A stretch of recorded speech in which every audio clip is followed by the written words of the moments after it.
For today's video, manguha tayo ng mangga. Ayan, kinagat pa nga tayo ng pulang langgam. Ang dami kasing langgam dito sa aming mangga. Ito nga parang nakuha kong mangga is Carabao Mango. O, kita nyo naman, ang dami ng bunga ng Carabao Mango namin. At ito na nga yung dalawa kong nakuha. Tara, balatan na natin dahil excited na akong matikman ang aking nabiling bagoong alamang dito sa TikTok. Itong Super Lola.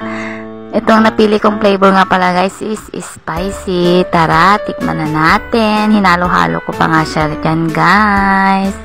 Ayan, ilalagay na natin sa platito bago natin titikman. Hindi nga pala hinog yung nakuha kong mangga guys, pero masarap naman dahil nga Carabao Mango siya.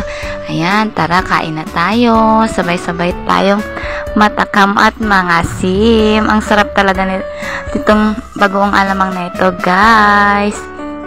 Hindi kayo magsisising bibili nito.